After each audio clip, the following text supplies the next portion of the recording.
What's up, everybody? Welcome back to the Paintball Madhouse, and today we're going to answer a few questions that we usually get from the newer guys that see us play or that we invite to play, people like that. So, got a few things on the table to cover.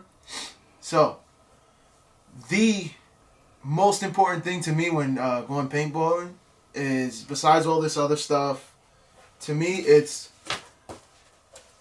you're gonna use them more than you're not. So knee pads are 100%. You need these if you're gonna get on the field and you're gonna go play.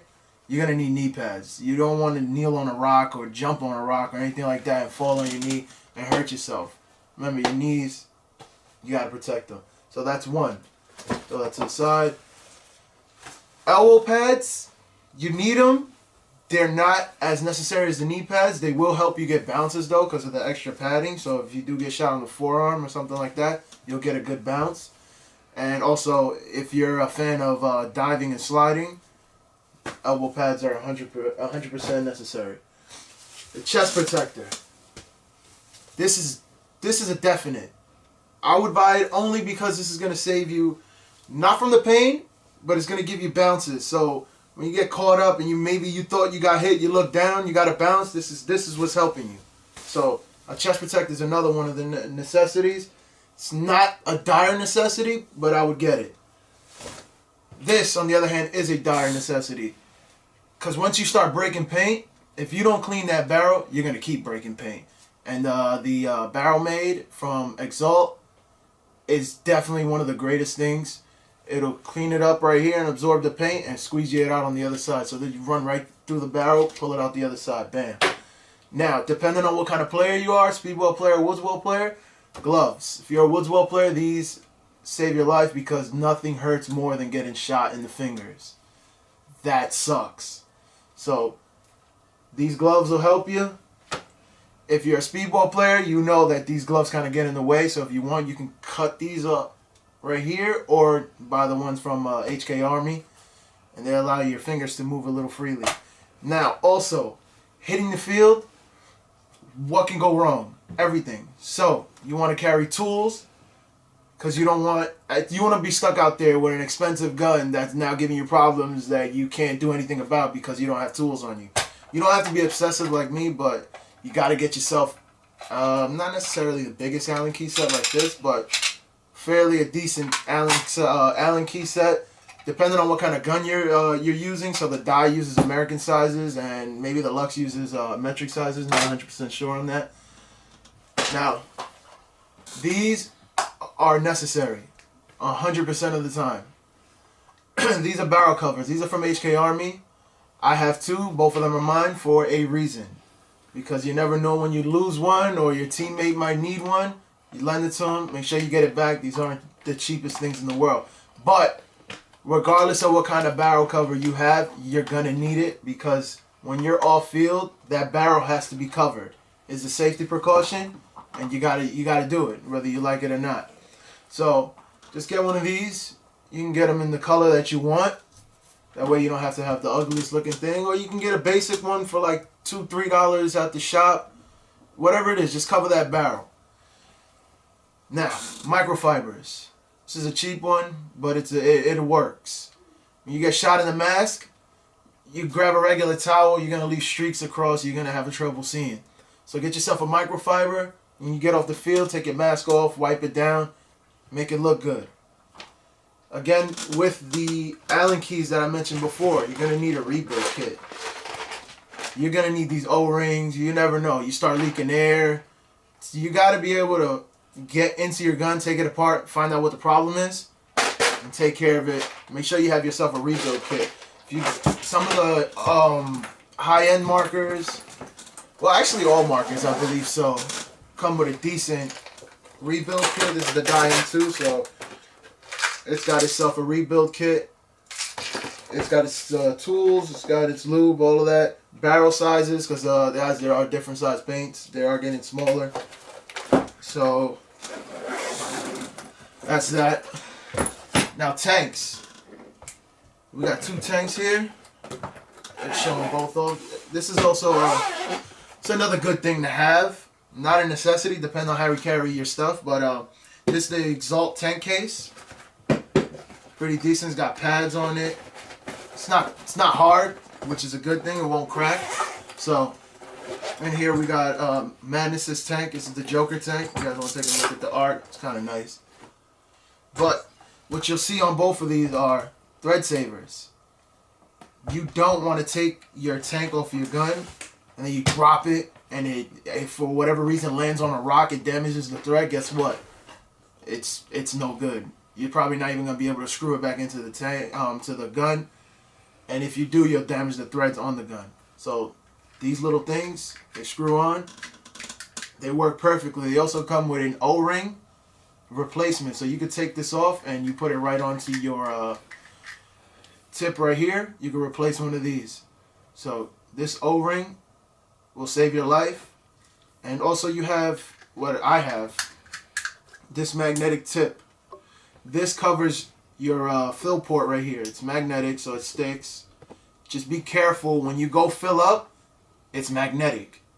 So when you're filling, people tend to put it down and it'll get stuck to one of the screws on the filler, whatever you want to call it.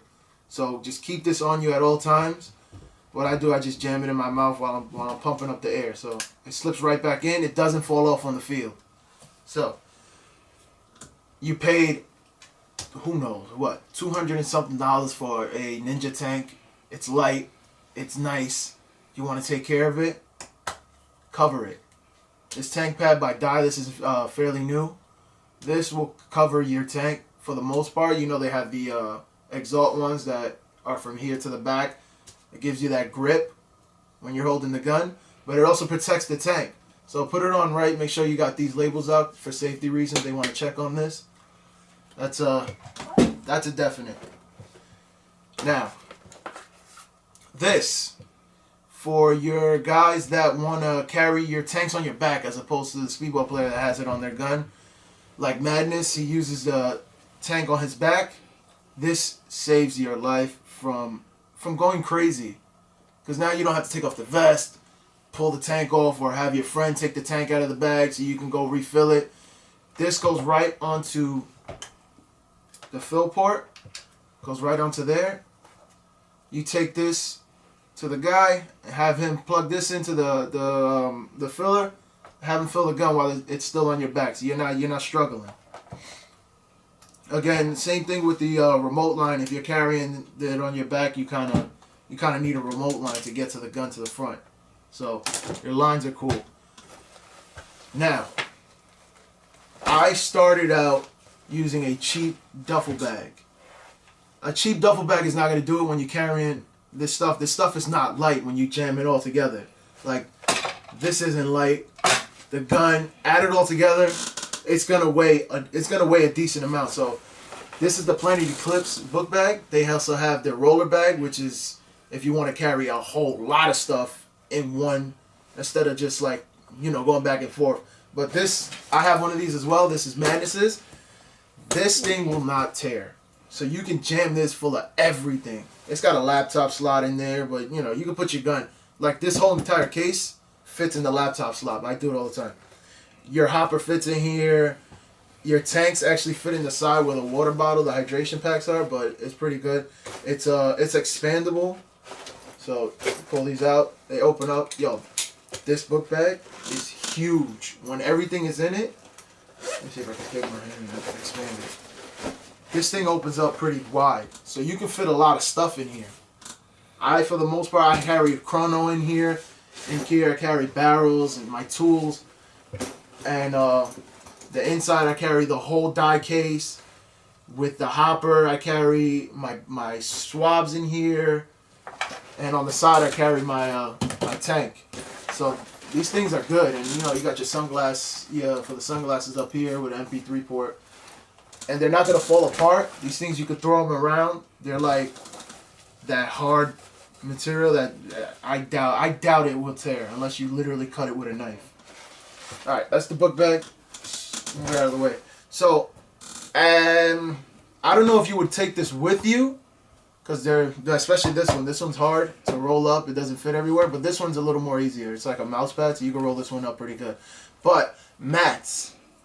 On the field, I would say they're not on the field, but like in between games, I would say they're necessary because most of these paintball places just have like lunch tables and they're not the most even surfaces. So you put let's say a ball bearing down, it's gone.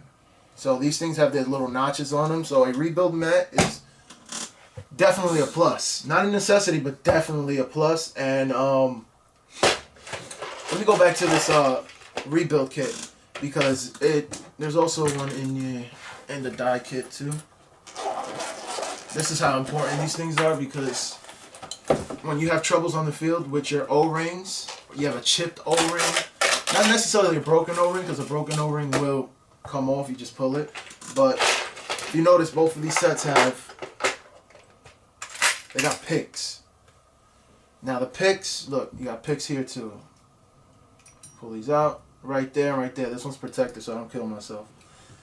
But the picks are a necessity, especially when you're trying to do maintenance or trying to rebuild anything on the gun.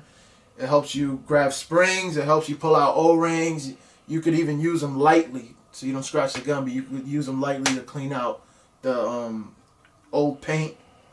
So don't lose them, but that's definitely a plus. Alright guys, another thing that is also a lifesaver, and I mean lifesaver because when you say you show up to the field a little late, like some of us do, getting ready is a hassle because now you're like, oh, I gotta hurry up, the team's waiting for me, stuff like that. So this thing is a lifesaver. This is a caddy. This is a paintball caddy. This is from Gen X Global. Put the paintballs in through here. You get yourself a pod. Pop the pod. Take this off. You fill it up 1, 2, 3. It's literally 10 times easier than holding the bag to the pod and pumping it up and down just so you get it in there. So the Paintball Caddy is a definite lifesaver, 100%. I use it all the time. When I forget it at home, I get annoyed with myself because then I gotta sit there for like 5, 6, 7 minutes longer than I would be if I just brought it with me. So it stays in my trunk now. So with that said, anything else you guys want to know? Leave a question below. Anything we missed? Anything you guys feel is a necessity in paintball? Comment below. Don't be afraid. You know, the internet is a wonderful thing. So, with that said, play hard, play safe, and there's no crying in paintball. So, check you guys later.